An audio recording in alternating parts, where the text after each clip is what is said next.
एक नए संकट के बीज बोए जा रहे हैं। एक घुसपैठिए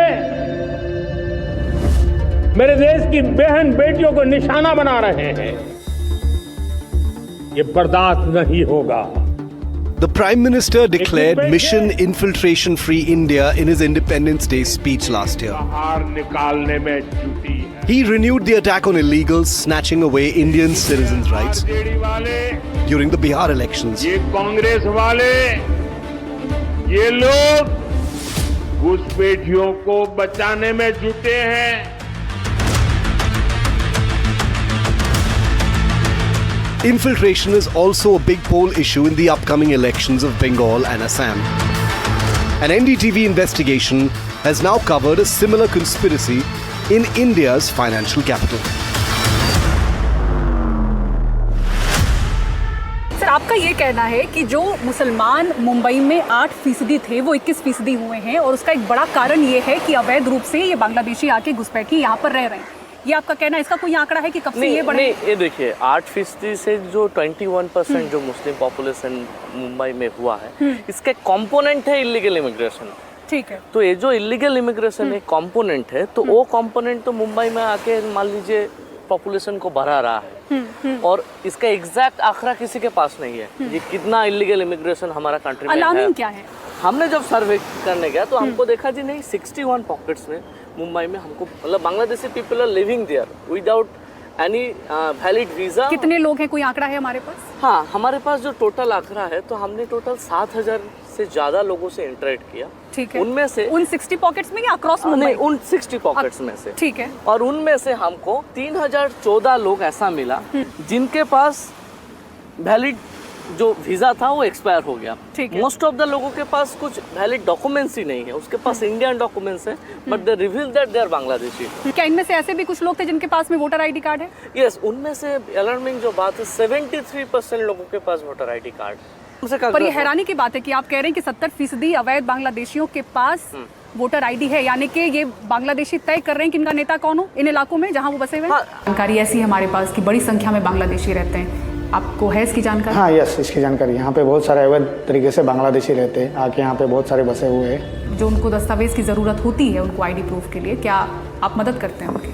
अभी हमारे पास एक टीम वर्क है जहाँ से टीम वर्क है, जो टीम हर एक डॉक्यूमेंट्स अलग अलग तरीके से बनाती है। एक का रेशन कार्ड बनाने का है, एक जन पैन कार्ड बनाता है, कोई आधार कार्ड बनाता है, कोई वोटिंग कार्ड बनाता है, कोई डोमिसाइल सर्टिफिकेट बनाता है। ऐसे सारे डॉक्यूमेंट्स बनाने की इनकी टीम है। आप उसका हिस्सा हैं? अब हाँ, हम इसको उसका हिस्सा है। आप ये कह रहे हैं कि आप बांग्लादेशियों के लिए, उनको बसाने के लिए जो उनको नागरिकता के लिए दस्तावेज लगते हैं, आप उनको मुहैया कराते हैं? Yes yes. बर्थ सर्टिफिकेट भी अभी लगता है आधार कार्ड के लिए, तो बर्थ सर्टिफिकेट भी बनाया जाता है।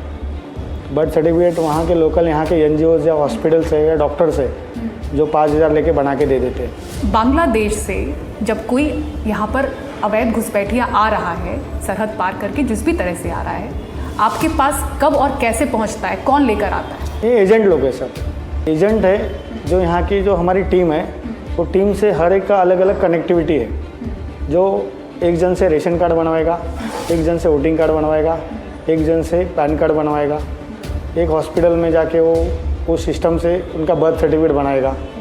तो ये सब सिस्टम से काम होता है। तो ये सब सारे डॉक्यूमेंट होने के बाद फिर आधार कार्ड भी बनाया जाता है उसी सिस्टम में से। जो आधार सेंटर चलता है, जो हमारे दोस्त लोग चलाते हैं, वहाँ पे डॉक्यूमेंट जमा करके आधार कार्ड भी बनाया जाता है। जो इनको यहाँ से आते हैं, यहाँ पे बसाते हैं, फिर इनको बसाने के बाद यहाँ इनका डॉक्यूमेंट बनाने के लिए एक सर्कल बनता है, टीम बनती है। तो वो लोग सारे लोगों से डॉक्यूमेंट मतलब उनसे पैसा लेके इस सर्कल के थ्रू से डॉक्यूमेंट बना के उनको देते हो। सारा काम एजेंट करता है? एजेंट करते हैं, हाँ, एजेंट। इसके लिए एजेंट फिक्स है। हर एरिया में ऐसे बहुत सारे एजेंट है जो उनको डॉक्यूमेंट बना के देते हैं। तो जो जिस एरिया में आप रहते हैं, शिवाजी नगर, कितने ऐसे एजेंट हैं? 20-25 एजेंट हो गए कम से कम, मिनिमम। एक महीने में कितने ऐसे कागजात बना दिए आपने? पता नहीं, कम से कम 50 तो बनते ही बनते। कितनी कमाई हो जाती है उसमें? कम से कम 10,000 तो एक के पीछे बनता है। आप जैसे कितने हैं जो इस तरह के काम में हैं, जो आसानी से उनको पेपर्स बना? अभी यहाँ पे तो हमारी मतलब मालूमात से 10 से 12 है। तो आपको पता है कि ये इलीगल है, लेकिन आप कर रहे हैं पैसों? हाँ, कर रहे हैं। हम ना बोलेंगे तो दूसरे से कराएंगे, दूसरे से नहीं से तीसरे से कराएंगे। मतलब बड़ी आसानी से ये हो रहा है? हाँ, बड़ी आसानी से हो रहा है। It's clear from the agent's claims that there is an organized system in Mumbai that helps illegal Bangladeshis convert into Indian citizens on paper. These fake documents not only give them the right to vote, but also help them enter welfare schemes, get local protection, and disappear inside the electoral machinery. But this matter is not limited to documents. The surprising fact is that behind this illegal settlement, there are also powerful political interests. Small shanty clusters of undocumented immigrants become vote clusters. When voting day comes, these clusters deliver a consolidated vote, and that's their biggest power. In return, they get protection, political shelter, and even documents. This pattern has its own name in Mumbai, the Malwani pattern. First, an illegal settlement appears in swampy or mangrove areas. Then huts come up. Then religious structures without domes or minarets. Then local leaders intervene to protect the settlement. Then documents appear. Finally, voter lists begin to change. This is just the tip of the iceberg. Stay tuned for part 2 of this NDTV special investigation.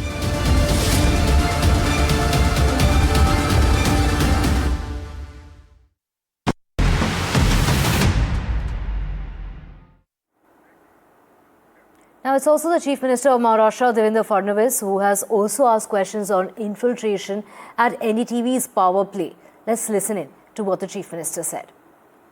Sir, हमारी सहयोगी पूजा है यहाँ पे। पूजा ने हाल ही में एक तहकीकात की इलीगल बांग्लादेशीज़ पे। मैं चाहूँगा पूजा थोड़ा सा संक्षेप में बताएं कि आपकी तहकीकात में क्या निकला, फिर आप बताइएगा कि जो इलीगल माइग्रेशन का मुद्दा है उससे आप कैसे टैकल करेंगे। पूजा बताइए। जी सर, हम ग्राउंड पर गए थे क्योंकि बहुत बड़ी रिपोर्ट लास्ट ईयर भी आई थी। Tata institute of social sciences की रिपोर्ट थी, नवंबर 2024 में आई थी, जिसमें कहा गया था कि मुंबई के 60 से ज़्यादा पॉकेट्स में बांग्लादेशी का घुसपैठ जो है वो बढ़ रहा है। इस रिपोर्ट को हमने लास्ट ईयर भी कवर किया था। मुंबई यूनिवर्सिटी ने 1 महीने के पहले के करीब उसी रिपोर्ट का आगे का एक्सटेंशन रिलीज़ किया है, जहां पे हम फिर से ग्राउंड पे गए और उसके बारे में ज़्यादा अधिक जानकारी थी। और 60 में से समझिए कम से कम हम दर्जन भर ग्राउंड पे लोकेशन पे जाके हमने देखा कि मैंग्रोव्स काटे जा रहे हैं। सर, मैंग्रोव्स काटे जा रहे हैं, वहाँ पर अवैध तरीके से टेंट्स बनाए जा रहे हैं और ऐसा संदेह वहाँ के लोगों को भी है कि बांग्लादेशी रह रहे हैं। लेकिन रिपोर्ट में कहा गया है, क्योंकि 7,000 लोगों के साथ इंटरव्यू किया गया, उनमें 3,000 लोगों ने माना कि वो अवैध तरीके से वहाँ पर रह रहे हैं और बाकायदा रोजगार में है। और सर, सबसे बड़ी बात यह है कि जो सरकारी योजनाएं होती हैं उनका लाभ भी उनको मिल रहा है, क्योंकि दस्तावेज बड़ी आसानी से बन जाते हैं और बड़े ही संगठित तरीके से हर इलाके में एजेंट्स काम कर रहे हैं और हर वार्ड में 20 से 25 एजेंट्स हैं जो बड़ी आसानी से उनके दस्तावेज बना रहे हैं, एक स्थानीय नेता के लेटर के बाद। जी देखिए, आपने बहुत गंभीर मुद्दे के ऊपर इस चर्चा को लाया है और ये बात सही है कि पिछले समय बड़े पैमाने पर बांग्लादेशी घुसपैठिए मुंबई में आए। हमने पिछले 1-1.5 साल में लगातार मुहिम चलाई और अनप्रेसिडेंटेड नंबर, चूँकि मैं नंबर इसलिए नहीं बता रहा हूँ कि MEA का वो अधिकार है, unprecedented number of Bangladeshis have been caught and they are deported. हमने महाराष्ट्र से, मुंबई से डिपोर्ट किया है और अभी ये काम चल रहा है। और इसके बाद हम लोगों ने इनके मोडस ऑपरेंडी को समझा और जब मोडस ऑपरेंडी को समझा तो हमारे ध्यान में आया कि ये लोग पश्चिम बंगाल में आते हैं, पहले बांग्लादेश से, वहाँ आकर पहले कागजात तैयार करते हैं, रेसिडेंशियल प्रूफ तैयार करते हैं, उसके बाद ये भारत के अलग अलग जगहों पर, मुंबई में चूँकि रोज़गार ज़्यादा है, ये मुंबई में आते हैं, उन कागजातों के भरोसे फिर यहाँ पर अलग अलग योजनाओं को वो एक्सेस करते हैं।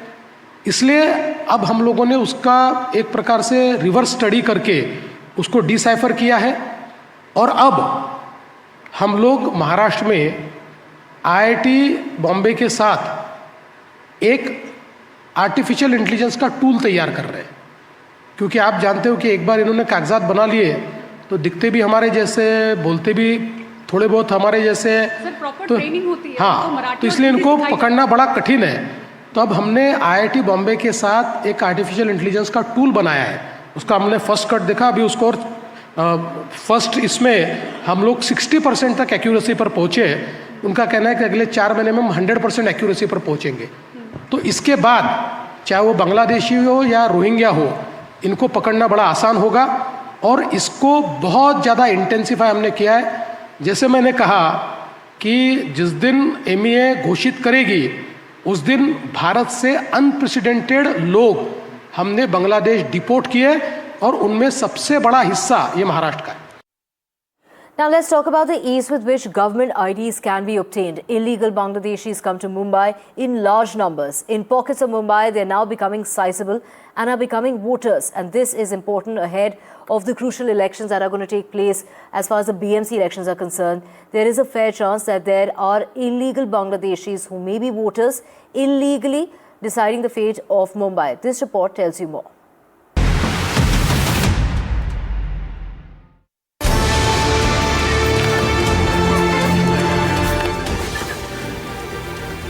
Next, we reached the Mangkhurd area, where RTI activist Virendra Singh showed us an illegal slum cluster that's coming up next to an Indian Navy property.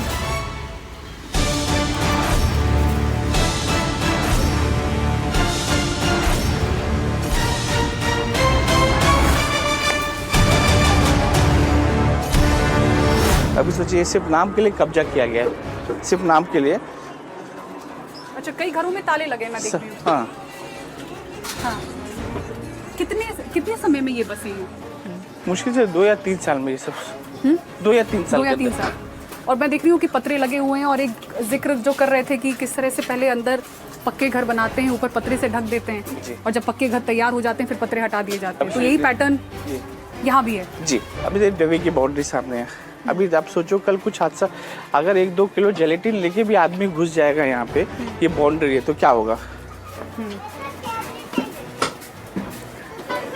Police की गतिविधियां यहाँ पर क्या है? पुलिस प्रशासन की, सरकार की क्या गतिविधियां हैं यहाँ पर? क्या कार्रवाई? इनको हेल्प किया जा रहा है। आप सोचिए बाउंड्री नेवी की, बाउंड्री की नेवी। अभी नेवी की सिक्योरिटी के लिए ना यहाँ पे पानी का कनेक्शन को कैसे दिया गया, लाइट का कनेक्शन कैसे दिया गया, मतलब एक सोचने वाली बात है। झोपड़े टूट भी रहे हैं, कार्रवाई हो भी रही, लेकिन फिर भी इनको बिजली पानी सब मिल रहा है। सब मिल रहा है, सब। अब सोचिए बाउंड्री आ गया, इतना नजदीकी बाउंड्री है, नेवी की बाउंड्री। क्या सिक्योरिटी आप बताइए? कल यहाँ पे कुछ बड़ा हादसा हो गया तो कौन जवाबदार रहेगा इसका? तो यहाँ की जो पॉपुलेशन है वीरेंद्र जी, जैसे आपने कहा कि जो 1020 अवैध झोपड़े बताए गए हैं, उन आंकड़ों में क्या मिक्स पॉपुलेशन है? कौन कौन किस किस तरह के लोग रहते हैं? कहाँ कहाँ से लोग हैं? ज़्यादा करके बांग्लादेशी हैं यहाँ पे। Settlements of huts right next to the Navy's boundary wall are a security threat. Some people here have purchased land and set up cow sheds. Some are migrants from Bihar, but once these hutments get numbered, the residents begin dreaming of getting permanent flats. अभी ये झोपड़े में number गिर गया, मतलब ये पात्र है। इनको 300 का घर, स्क्वायर फीट का घर BMC को देना 350। 1020 था जो इलीगल झोपड़े थे। अभी मुझे मेरे हिसाब से अब ये 1500-2000 पहुंच जाएगा, 1,500 से 2,000। अब इन 2000 लोगों को घर देना पड़ेगा 300 स्क्वायर फीट। अगर अगर आप 200 इंटू तो यहाँ से हटाएंगे और कहीं और इनको बसाएंगे? यहीं पे बस ये तो कैसे ही आप नेवी की बाउंड्री के पास कैसे बनाएंगे? अगल बगल कहीं पे बना के इनको दे देंगे, उनको 300 स्क्वायर फीट का घर दे देंगे। अच्छा, ये जिन घरों में ताले लगे हैं, इसका मतलब क्या है? सिर्फ जगह कब्जा करना मतलब है। वो अभी वो बिकेगा? बिकेगा वही 1.5 लाख में बिकेगा? जी, 1.5 लाख 2 लाख, और 3 साल 4 साल रह गया तो ये 10 लाख में बिकेगा।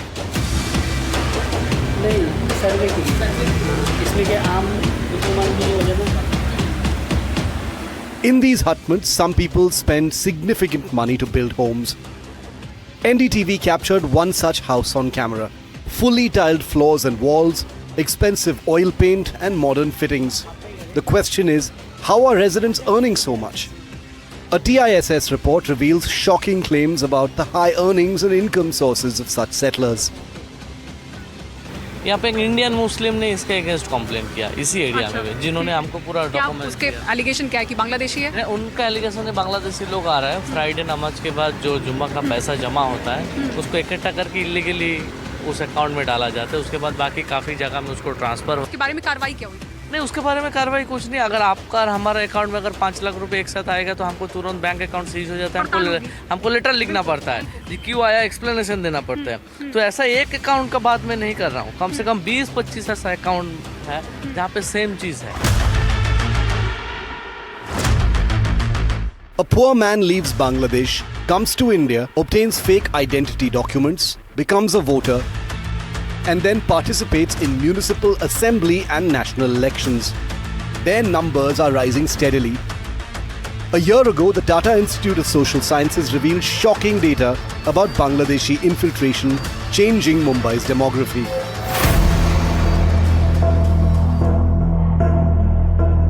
Now, a new survey report by the Mumbai School of Economics and Public Policy titled The Mumbai Silent Invasion is even more startling. According to this report, in 1961, Hindus were 88% of Mumbai's population. By 2011, that fell to 66%. In the same period, the Muslim share grew from 8 to 21%. The report estimates that by 2051, Hindus may fall below 50%, becoming a minority in Mumbai.